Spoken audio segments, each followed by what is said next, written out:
Hello everyone. आज हम political science का फर्स्ट पॉलिटिकल बुक का फर्स्ट चैप्टर देखेंगे और बुक का नाम है समकालीन विश्व राजनीति। ठीक है, जैसे पहला चैप्टर है शीत युद्ध का दौर।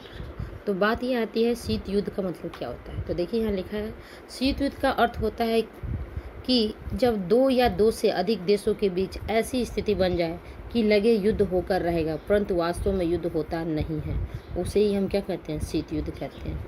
इसमें युद्ध की पूरी संभावना रहती है कि युद्ध होकर ही रहेगा, लेकिन युद्ध की आशंका, डर, तनाव, संघर्ष जारी रहता है लेकिन युद्ध होता नहीं है। ऐसी अवस्था को, ऐसे सिचुएशन को, ऐसे टाइम को क्या कहेंगे, शीत युद्ध कहते हैं। जैसे एग्जाम्पल में देखिए लिखा अमेरिका और सोवियत संघ के बीच हुआ।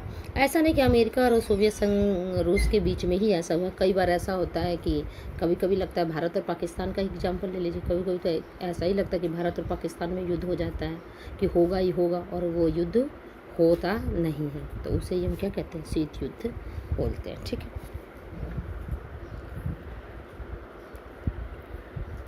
देखिए शीत युद्ध हुआ कब था कि 1945 से लेके 1945 से लेके 90 के बीच में तक हुआ था, 90 के दशक तक।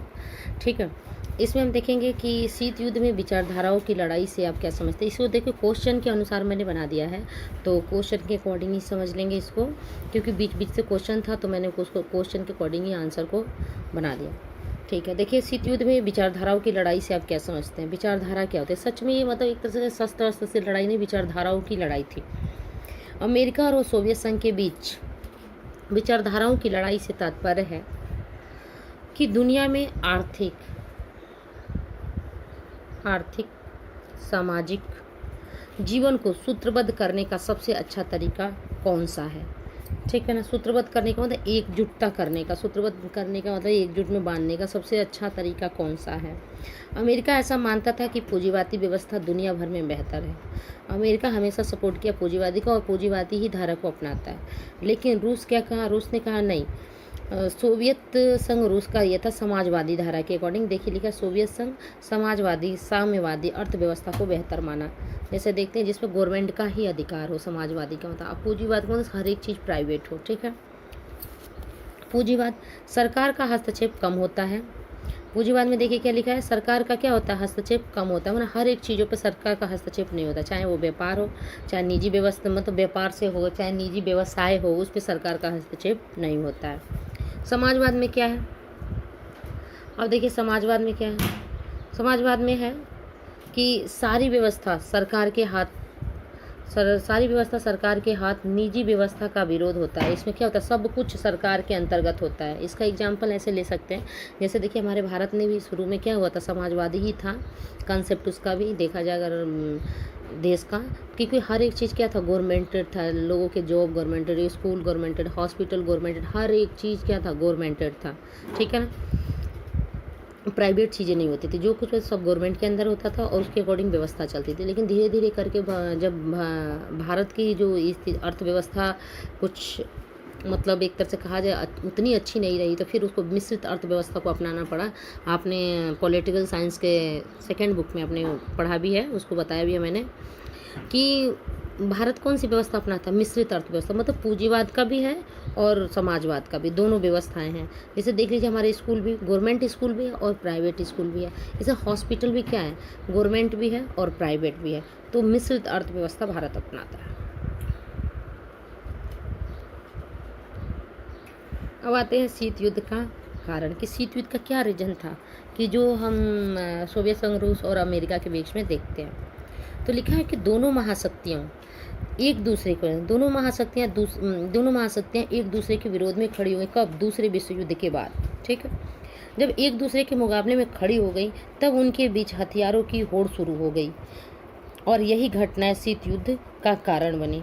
मतलब आपसी प्रतिस्पर्धा हो गया हथियारों की होड़ में, मतलब देखा जाए हथियारों में लोग एक दूसरे को मतलब बड़ा दिखाने के लिए, एक दूसरे को शक्तिशाली दिखाने के लिए ये हथियारों का निर्माण सबसे ज़्यादा करने लगे। चलिए अब हम यहाँ देखते हैं क्वेश्चन के माध्यम से, प्रथम तथा द्वितीय विश्व युद्ध। ठीक है ना, प्रथम विश्व युद्ध तो जब हुआ कब, 1914 से लेकर 18 के बीच में हुआ था, जब हमारा देश क्या था, अंग्रेजी प्रशासन में मतलब गुलाम था अंग्रेजी प्रशासन में। उस समय प्रथम विश्व युद्ध हुआ तो अंग्रेजी प्रशासन यहाँ से ब्रिटिश प्रशासन ही विश्व युद्ध में शामिल हुई।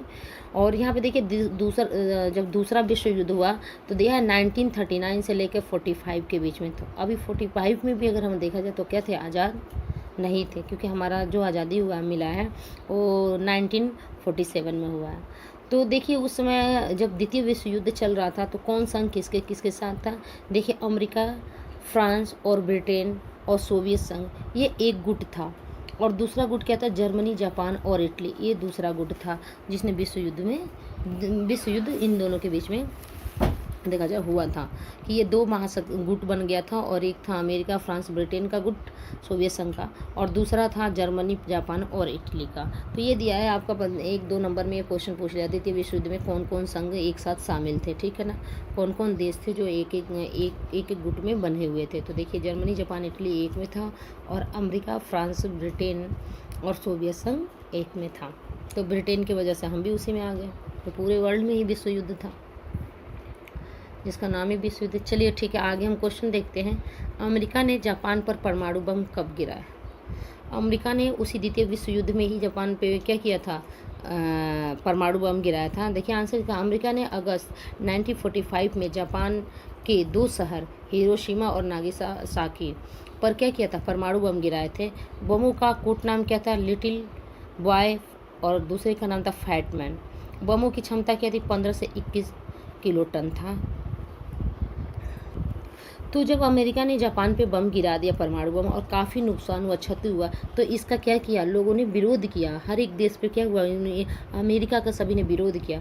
तो उस पर क्या किया, देखिए लिखा अमेरिका की आलोचना, जापान आत्मसमर्पण करने वाला था, ऐसे में बम गिराने की ज़रूरत नहीं थी। बहुत लोगों ने आलोचना में ये कहा कि अब तो जापान आत्मसमर्पण कर देता, लेकिन ये बम गिराने की क्या ज़रूरत थी।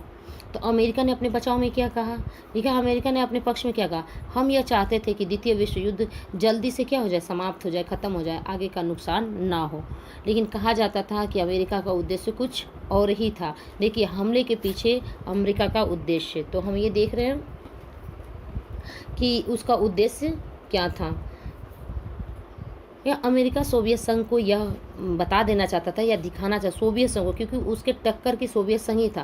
तो अमेरिका सोवियत संघ को यह दिखाना चाहता था कि वह क्या है, वही एक देश है जो महाशक्ति के रूप में है। इस वजह से उसने क्या किया, जो परमाणु हथियार बना लिया है, और इस वजह से उसने क्या किया, जापान पे गिरा के सभी को, मतलब एक तरह से कहा जाए सोवियत संघ को धमकाने वाला काम किया था। इसलिए ये विवाद और भी बढ़ता गया। ठीक है, आगे हम देखते क्यूबा मिसाइल संकट क्या होता है।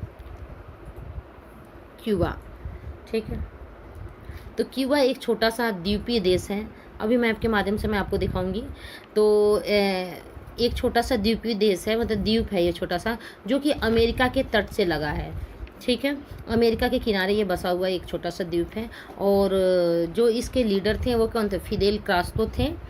जो यह नज़दीक तो अमेरिका के हैं, पर ये क्यूबा का जुड़ाव किससे है, सोवियत संघ से। मतलब ये एक तरह से देखा जाए तो ये पास किसके, अमेरिका के, लेकिन ये इसका जुड़ाव किससे था, सोवियत संघ से था।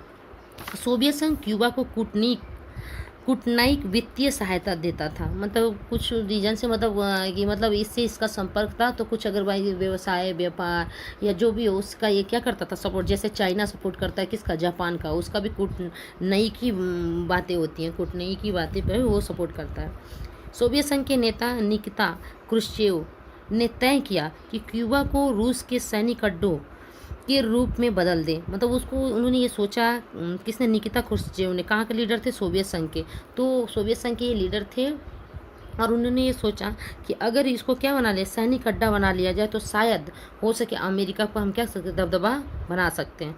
और उन्होंने क्या किया, 1962 में ऐसा कर दिया। 1962 में इन्होंने ऐसा कर दिया कि यहाँ पे धीरे धीरे हथियार, मतलब सैनिक अड्डा बना लिया उन्होंने। अमेरिका को इसकी खबर 3 हफ्ते बाद लगी। जॉन एफ कैनेडी ऐसा कुछ करने से कर रहे थे, डर रहे थे, जिससे दोनों के बीच क्या हो गया, युद्ध शुरू हुआ। वो नहीं चाहते थे कि जॉन एफ कैनेडी नहीं चाहते थे कि ऐसा कुछ हो कि जो दिक्कत होने पे इन दोनों देशों के बीच क्या हो जाए, संघर्ष शुरू हो जाए अमेरिका के। क्यूबा मिसाइल संकट को शीत युद्ध की चरम बिंदु के नाम से जाना जाता है। तो ये हम देखते हैं कि आज क्यूबा मिसाइल का कल थोड़ा और अच्छे से डिफाइन कर दूंगी। आज ये क्लास यहीं ख़त्म करते हैं। कल नेक्स्ट क्लास कल मिलेंगे, कल देखेंगे उसमें आगे। ठीक है, बाय, गुड बाय।